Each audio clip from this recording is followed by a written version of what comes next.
Good morning and नमस्कार मेरे प्यारे विद्यार्थियों, स्वागत है अपने सत्यकेतु डिफेंस एकेडमी के लाइव सेशन में। प्यारे विद्यार्थियों, हम लोग जो है वो हमेशा की तरह आज भी अपने जो है कुछ 15 क्वेश्चंस यानी 15 क्वेश्चंस लेकर आए हैं और उन क्वेश्चनों का हम लोग जो है वो सॉल्यूशन करेंगे। ओके, तो प्यारे विद्यार्थियों, आज की क्लास का अपना जो पहला क्वेश्चन है जो आपको स्क्रीन बोर्ड पर दिख रहा है वो कुछ इस प्रकार से है। एक व्यक्ति चावल और केवल आलू से बनी सब्जी का आहार लेता है, उसके किसकी हीनता से ग्रसित होने की संभावना रहता है।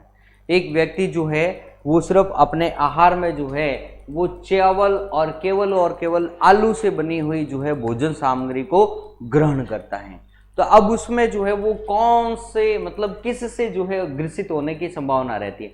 तो सीधी सी बात है, जो चावल और आलू में वो तो उसको मिल जाएगा और चावल आलू में जो नहीं है वो उससे ग्रसित हो जाएगा।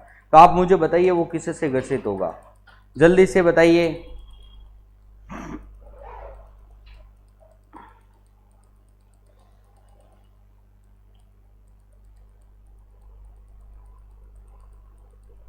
Saurabh Negi, Jai Hind, M S Chaudhary, Chautan, okay, Sahil Verma, क्या बात है, बड़े दिनों बाद। ओके, चलो ठीक है ना। तो जल्दी करो भाई, जल्दी आंसर दो, क्या आंसर होगा। Very good, Puran Singh Bhati, M S Chaudhary, Chautan, very good. पहले का आंसर जो है वो सी दे रहे हो, कार्बोहाइड्रेट और प्रोटीन। अरे सी आंसर, पहले क्वेश्चन तो सही तरीके से पढ़ो कि चावल और आलू से बनी सब्जियों का आहार लेता है सिर्फ और केवल चावल। तो आपको यह पता होना चाहिए कि चावल में किसकी मात्रा अधिक होती है और आलू में किसकी मात्रा होती है। तो मेरे प्यारे विद्यार्थियों, एक चीज तो ध्यान में रखना, ठीक है ना, कि कार्बोहाइड्रेट और प्रोटीन इन दोनों में होती है।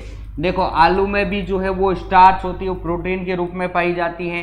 चावल में भी जो है वो होती है, लेकिन इन चावल में सबसे ज्यादा क्या होती है, कार्बोहाइड्रेट। इसलिए कार्बोहाइड्रेट तो उसे आराम से मिल जाएगा, इसकी कमी तो होगी नहीं, बराबर ना। नेक्स्ट आती है प्रोटीन, प्रोटीन जो है वो अपने आलू से भी मिल जाएगा। नेक्स्ट आती है प्रोटीन व वसा। ये वसा जो है ना, फैट, ये जो है वो प्राप्त नहीं होगी। फैट, इन दोनों में से फैट किस में, किसी में नहीं है, इसलिए ऑप्शन नंबर डी जो है वो हमारा करेक्ट आंसर होगा। आई बात समझ में ना, यानी कि प्रोटीन और वसा से ये जो है ग्रसित हो जाएगा। ओके, यस, बहुत अच्छा, शाबाश Anil Bidiya sir, very good. आगे चलते हैं अपन नेक्स्ट क्वेश्चन की तरफ चलते हैं। अगला हमारा क्वेश्चन जो है वो कुछ इस प्रकार से है। क्वेश्चन नंबर सेकंड, मस्तिष्क जिम्मेदार है। मस्तिष्क किसके लिए जिम्मेदार है, सोचने के लिए, हृदय गति के नियंत्रण के लिए, शरीर के संतुलन के लिए। तो भाई इसके अंतर्गत को ज्यादा है वो सोचना नहीं है, तुरंत आंसर देना है। तो जल्दी से बताओ क्या आंसर होगा। मस्तिष्क जिम्मेदार है, मस्तिष्क किसके लिए जिम्मेदार है, जल्दी से आंसर दो।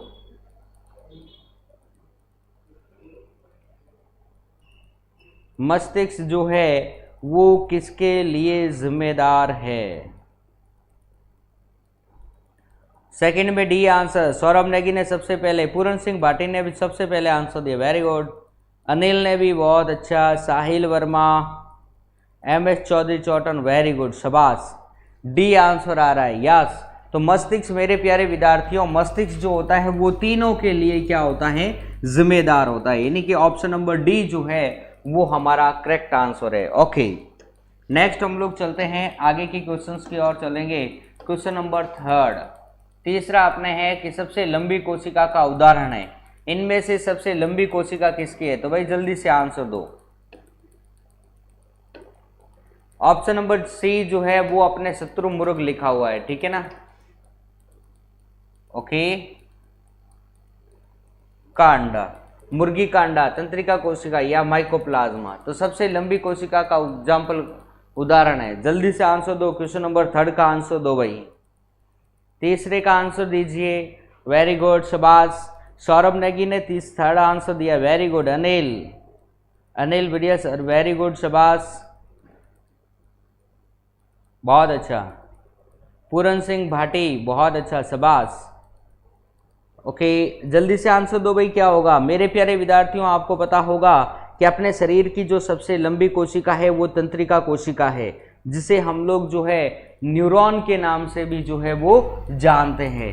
यानी कि ये हमारी होती है तंत्रिका कोशिका, इसे हम लोग न्यूरॉन के नाम से भी जानते हैं और इसी को ही हम लोग जो है वो शरीर की संरचनात्मक व क्रियात्मक इकाई भी कहते हैं। ये चीज़ ध्यान में रखना। ओके मेरे प्यारे विद्यार्थियों, शत्रुमुर्ग का अंडा जो है इसके अंतर्गत अपने शरीर की सबसे बड़ी कह दो या फिर मोटी कह दो, ये हमारी जो है कोशिका पाई जाती है। माइकोप्लाज्मा में जो है वो शरीर की सबसे छोटी कोशिका पाई जाती है। ये चीज़ ध्यान में रखनी है, बराबर ना?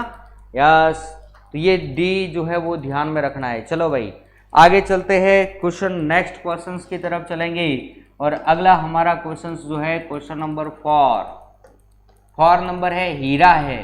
हीरा क्या है? तत्व, यौगिक और मिश्रण व तरल, तीनों में से चारों में से क्या है? तो जल्दी से आंसर दो। बहुत अच्छा क्वेश्चन है। हीरा क्या हो सकता है भाई? जल्दी से आंसर दो। तत्व, यौगिक, मिश्रण, तरल क्या होगा? क्वेश्चन नंबर 4 का आंसर दो।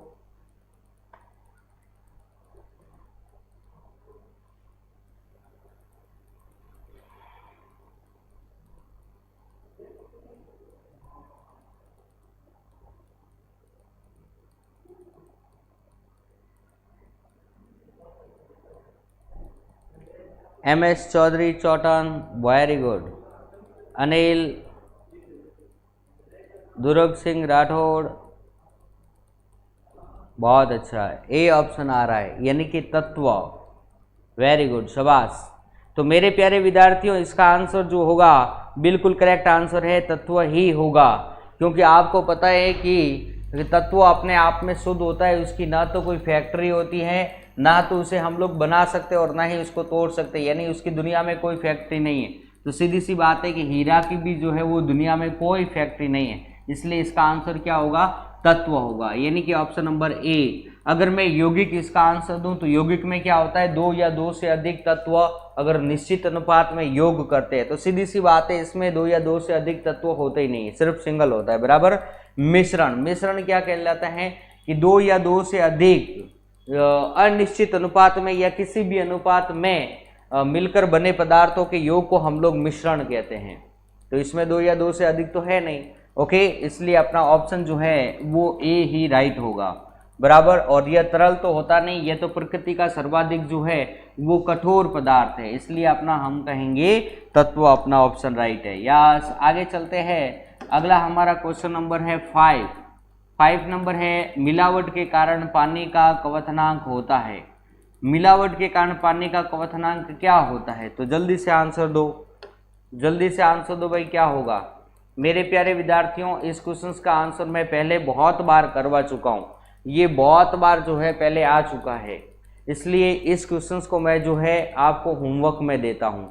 अपना जैसे वीडियो खत्म होता है उसके पश्चात आपको जो है इसका आंसर देना है, यानी कि जो ऑनलाइन और ऑफलाइन, जो ऑफलाइन देखेगा उनके लिए भी जो है ये क्वेश्चन जो है अपने इसका एक आंसर देने के लिए मैं उनके ऊपर छोड़ता हूँ, बराबर। तो ये चीज़ ध्यान में रखनी है, इसका आंसर अपने जैसे वीडियो खत्म हो उसके पश्चात आपको इसका आंसर कमेंट बॉक्स में देना है। चलो भाई आगे चलते हैं, नेक्स्ट क्वेश्चन की तरफ चलते हैं।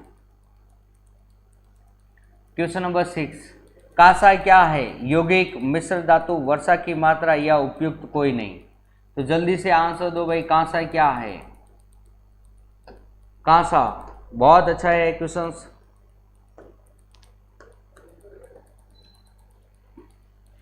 तो कांसा क्या है भाई? जल्दी से आंसर दो भाई। क्वेश्चन नंबर 6 क्वेश्चन का आंसर दो, 6 नंबर क्वेश्चन का आंसर दो भाई, क्या होगा?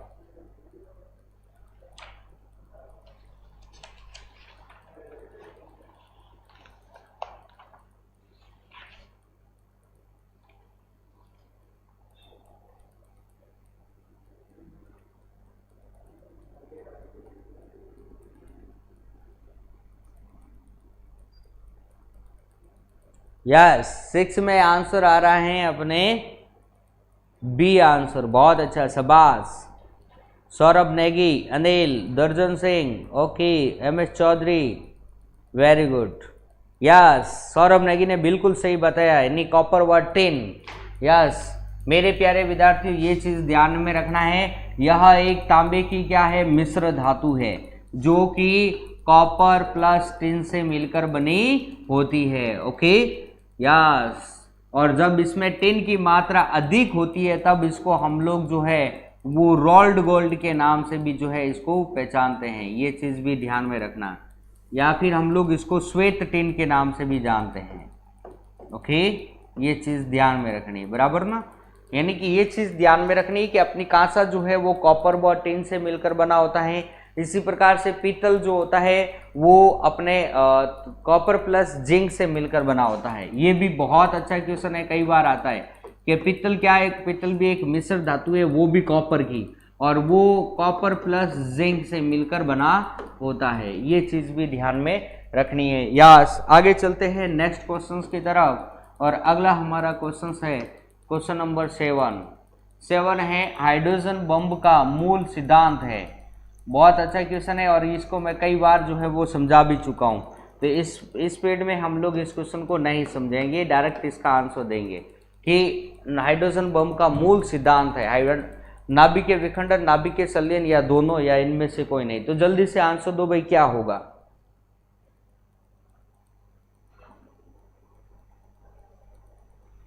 क्वेश्चन नंबर 7 का आंसर दो भाई, क्या होगा।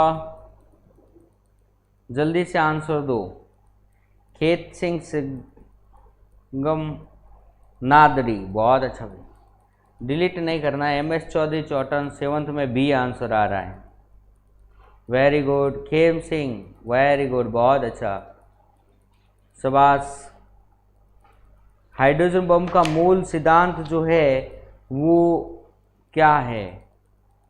तो मेरे प्यारे विद्यार्थियों, मैं आपको कई बार जो है वो बता भी चुका हूँ कि आपने जहाँ जहाँ हाइड्रोजन उपयुक्त होता है वहाँ पर हमेशा ही नाभिकीय संलयन जो है वो वृद्धि होगी। जैसे कि मैं कहूँ कि सूर्य, आपको पता है कि सूर्य पर हाइड्रोजन की मात्रा सर्वाधिक है, इसलिए सूर्य पर भी नाभिकीय संलयन अभिक्रिया होती हैं। जहाँ हाइड्रोजन नहीं होता है वहाँ पर सामान्यतः जो है वो नाभिकीय विखंडन होता है।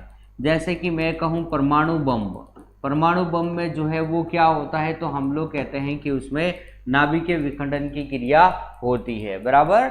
यस, आगे चले हम लोग नेक्स्ट क्वेश्चंस की तरफ। और नाभिकीय विखंडन क्या होता है, नाभिकीय संलयन क्या होता है, इसके ऊपर हमने बहुत अच्छी तरीके से जो है पढ़ा है। आगे चलते हैं क्वेश्चन नंबर 8। बल का MKS पद्धति में मात्रक है newton, dyne, pound and watt. तो जल्दी से आंसर दो, क्वेश्चन नंबर 8 का आंसर दो, क्या होगा। क्वेश्चन नंबर 8 का आंसर भेजो भाई, क्या होगा।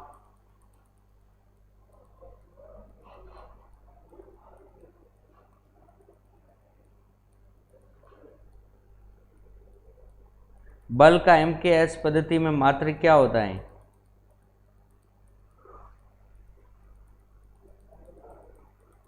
बहुत अच्छा, सौरभ नेगी, अनिल, MS चौधरी ने बी आंसर दिया है, डाइन। अरे राजा, डाइन तो इसका कहाँ होता है मेरे भाई। हाँ बिल्कुल बिल्कुल, डाइन तो होता है लेकिन इसका नहीं, इसमें MKS पद्धति में कहाँ होता है भाई, ये चीज है। अरे MKS पद्धति में इसके क्या होगा, न्यूटन होगा, ए नंबर ऑप्शन होगा। आई बात समझ में, ये चीज ध्यान में रखना। यस, और न्यूटन से जो छोटा होता है ना वो डाइन होता है। 1 न्यूटन इज इक्वल टू होता है 10⁵ डाइन होता है, ये चीज भी ध्यान में रखनी है, बराबर ना। ओके, यस, आगे चले। वॉट जो होता है वो शक्ति का मात्रक होता है। आगे चलते हैं नेक्स्ट क्वेश्चंस की तरफ चलेंगे। क्वेश्चन नंबर 9 है प्रकाश की प्रकृति के बारे में सिद्धांत सर्वप्रथम प्रतिपादित किया। किसने प्रतिपादित किया भाई, जल्दी से बताओ। प्रकाश की प्रकृति के बारे में सिद्धांत जो है वो सर्वप्रथम किसने प्रतिपादित किया, जल्दी से दो आंसर। 9 नंबर क्वेश्चन का आंसर भेजो भाई, क्या होगा। क्वेश्चन नंबर 9,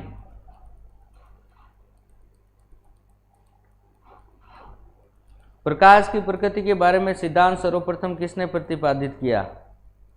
पहले भी मैं बता चुका हूं, ये 9 नंबर में ए आंसर आ रहा है। अरे प्रकाश की प्रकृति के बारे में बताना है, प्रकृति कैसी है ये बताना है।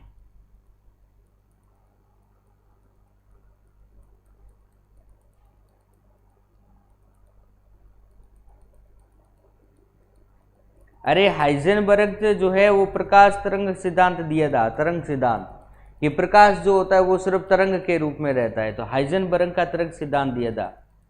ओके, तो प्रकाश की प्रकृति के बारे में सर्वप्रथम सिद्धांत जो है वो मैक्सवेल ने दिया था, ये चीज ध्यान में रखना। बाकी हाइजेनबर्ग का निष्का तो प्रसिद्ध है, बराबर ना, ये चीज ध्यान में रखनी है, बराबर। यस, आगे चले हम लोग नेक्स्ट क्वेश्चंस की तरफ चलते हैं। अगला हमारा क्वेश्चंस जो है वो कुछ इस प्रकार से है। क्वेश्चन नंबर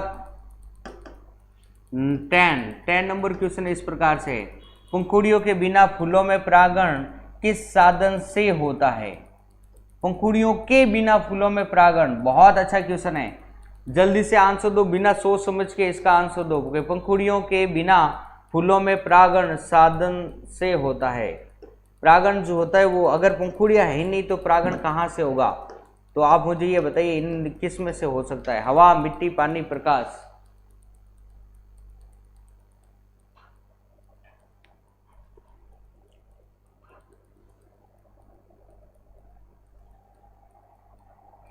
शाबाश, आंसर दो, फटाफट आंसर भेजो भाई, क्या होगा? टप्पा नहीं मारना है भाई, सही आंसर दो। ओके, अनिल, सौरभ नेगी, 10वें में ए आंसर आ रहा है, क्या बात है, यस, बहुत अच्छा क्वेश्चन है, ध्यान में रखना। परागण किसे कहते हैं आपको पता ही है, कई बार बता चुका हूं, पुमंग का जयांग तक पहुंचना परागण कहलाता है। ओके, यस, तो मेरे प्यारे विद्यार्थियों, पंखुड़ियों के बिना फूलों में परागण जो होता है वो किससे होता है? यस, 10 नंबर में जो है वो आंसर अपना होगा हवा। सही आंसर, बिल्कुल सही है, हवा सही होगा, यानी कि ए नंबर ऑप्शन बिल्कुल करेक्ट है। ओके, और परागण क्या होता है ये भी मैं आपको बता चुका हूं, विद डायग्राम के द्वारा समझा चुका हूं, यानी कि अपने पुमंग का जयांग तक पहुंचना क्या कहलाता है? परागण। पक्षियों के द्वारा भी हो सकता है, घोंगे के द्वारा जो होता है उसे बोलते हैं ट्रिप्टोफिलेंस। आई बात समझ में? नहीं तो ये चीज ध्यान में रखना है। ओके, चमगादड़ के द्वारा होता है उसे हम लोग जो है ट्रिप्टोफिलिस कहते हैं, और घोंगे के द्वारा जो होता है उसे बोलते हैं मेलेकोफिलिस, बराबर ना। यस, आगे चले भाई, नेक्स्ट क्वेश्चंस की तरफ चलते हैं। यस, क्वेश्चन नंबर 11, भारत में गेहूं के काले रस्ट रोग संबंधी खोजों के लिए कौन प्रसिद्ध है? तो जल्दी से आंसर दो, क्वेश्चन नंबर 11 का आंसर दो भाई, क्या होगा?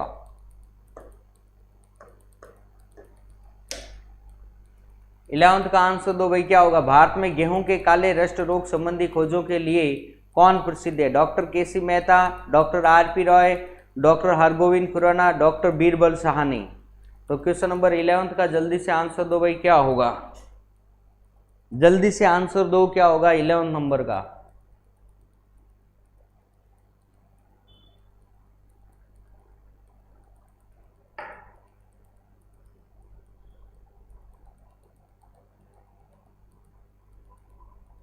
वेरी गुड, शाबाश।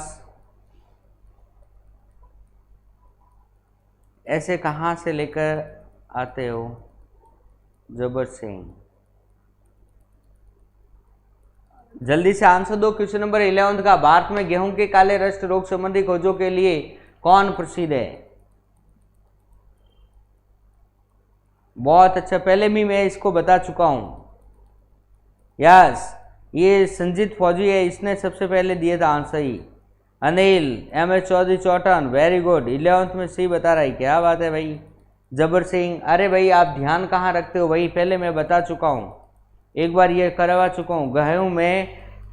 गेहूं के काले रस्ट रोग संबंधी खोजों के लिए डॉक्टर केसी मेहता जो है वो प्रसिद्ध है। ए नंबर ऑप्शन सही है, बहुत अच्छा क्वेश्चन है, ध्यान में रख लेना। यह आगे चलते हैं, क्वेश्चन नंबर 12, निम्नलिखित विषयों में से कौन सा विषय जनसंख्या एवं मानव जाति के महत्वपूर्ण आंकड़ों के अध्ययन से संबंधित है? मानव जाति के महत्वपूर्ण आंकड़ों के अध्ययन से संबंधित है। जल्दी से आंसर लिखो।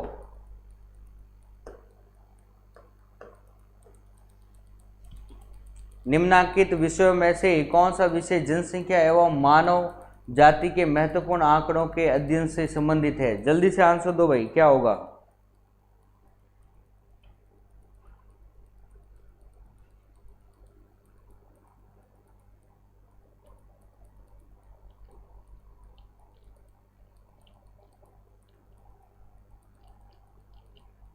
ऐसी कोई किताब नहीं है भाई, ठीक है ना। आप तो बस कंसेप्ट समझ लो, उसके बाद सारे कुछ सही हो जाएगा। विषय में से कौन सा विषय जनसंख्या और मानव जाति के महत्वपूर्ण आंकड़ों के अध्ययन से संबंधित है? तो भाई सीधी सी बात है, जनसंख्या से संबंधित इसने पूछा है, तो जनसंख्या एवं मानव जाति के महत्वपूर्ण आंकड़े जो होते हैं वो हमारे जननांकिकी में रखे जाते हैं, यानी ऑप्शन नंबर सी जो है वो हमारा करेक्ट आंसर है। आगे चलते हैं, क्वेश्चन नंबर 12 की तरफ चलते हैं, और 13 नंबर पर डीएनए की श्रृंखला बंदी होती है। अब ये तो मैं उस दिन भी बता चुका था, कल आया था, परसों सैटरडे या फ्राइडे को ये क्वेश्चन आया था। अब ये क्वेश्चन जो है वो गलत कोई नहीं करेगा, जल्दी से आंसर दो भाई। डीएनए की श्रृंखला बंदी होती है, जल्दी से 13 नंबर क्वेश्चन के आंसर दो, फिर आज की क्लास का हम लोग सेकेंड लास्ट क्वेश्चन करते हैं। गुरु बढ़िया विज्ञान के नोट्स बनाओ आप। क्यों भाई? नोट्स बना के फिर नोट्स तो बने हुए अपने सत्यकेतु के पहले से ही, बहुत अच्छे नोट्स।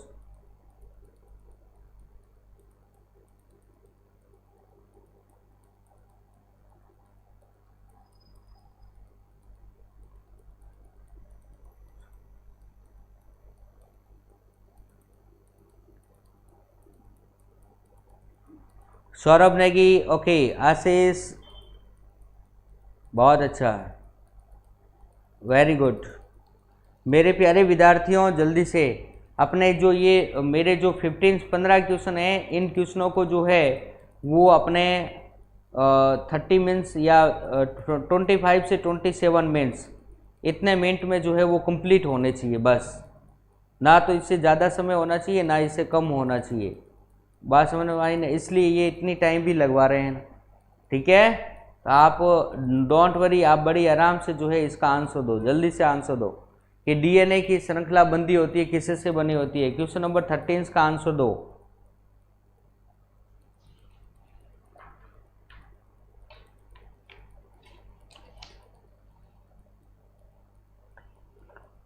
हाँ, पहले वाले में ये नहीं है, आई बात समझ। जैसे जैसे नए नए आते हैं क्वेश्चंस वैसे वैसे इसमें इंक्लूड कर लेते हैं, बराबर ना।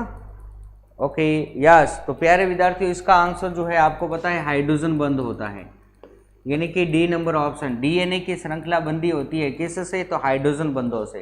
प्यारे विद्यार्थियों, इसमें से कुछ क्वेश्चन, अरे जब्बर सिंह टेंशन मत ले, इसमें से कुछ क्वेश्चन जो है वो अपने टेक्निकल वालों के लिए और क्लर्क वालों के लिए भी तो है ना, इसलिए इतना ज़्यादा टेंशन लेने की जरूरत नहीं है। जीडी के लिए ऐसे नहीं है क्वेश्चन, बराबर।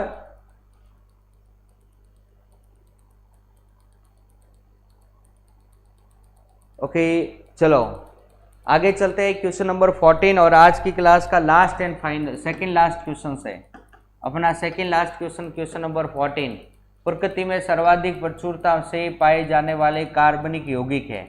ओ, बहुत अच्छा क्वेश्चन आ गया है, सोच समझ के आंसर देना है, बराबर ना। यस। अब देखो, प्रकृति में सर्वाधिक प्रचुरता में पाए जाने वाले कार्बनिक यौगिक कौन सा है? ग्लूकोज, फ्रक्टोज, सुक्रोज और सेलुलोज। क्वेश्चन नंबर 14 का आंसर दो भाई। प्रकृति में सर्वाधिक मात्रा में पाया जाने वाला कार्बनिक यौगिक है, कौन सा है?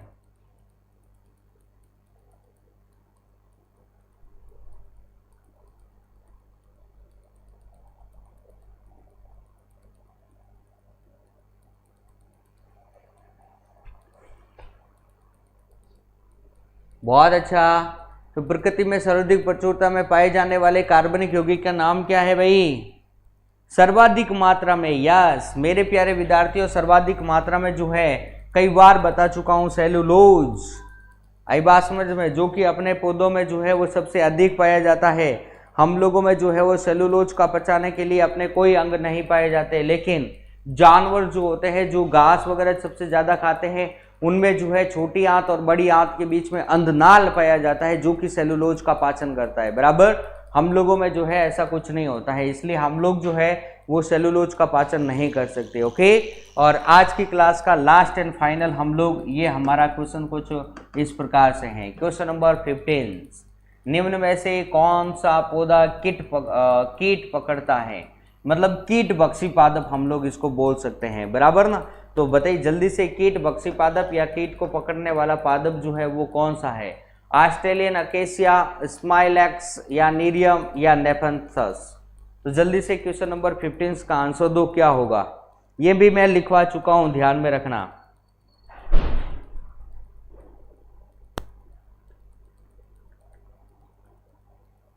जब्बर सिंह, डोंट वरी, ठीक है, कोई बात नहीं। अरे ये तो कुछ नहीं है, ये तो कुछ क्वेश्चंस जो है इसमें से अपने टेक्निकल वालों के लिए भी है, ठीक है ना, 15 क्वेश्चन में।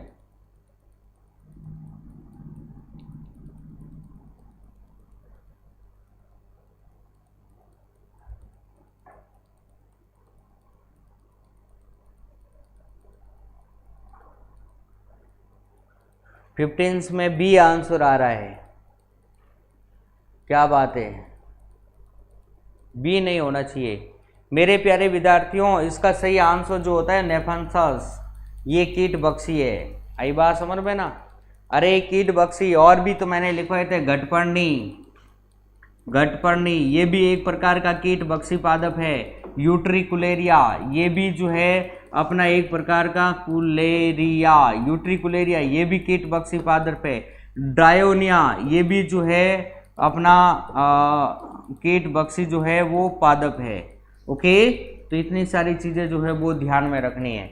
नेफेंथस, घटपर्णी, यूट्रिकुलेरिया, ड्रायोनिया, ये सारे कीट बक्सी पादप है। ओके प्यारे विद्यार्थियों, तो आज की क्लास के हमारे जो 15 क्वेश्चन जो है वो कंप्लीट होते हैं। बराबर, आशा करता हूँ सारे क्वेश्चन आपको अच्छे लगे होंगे। बराबर, चलो तो चलते हैं प्यारे विद्यार्थियों, कल फिर हम आपके सामने ऐसे ही कुछ इंपोर्टेंट क्वेश्चनों के साथ में जो है इंपोर्टेंट क्वेश्चंस लेकर आएंगे। बराबर ना? ओके, तो चलते हैं, कल फिर मिलेंगे, तब तक के लिए आप सभी को मेरा जय हिंद।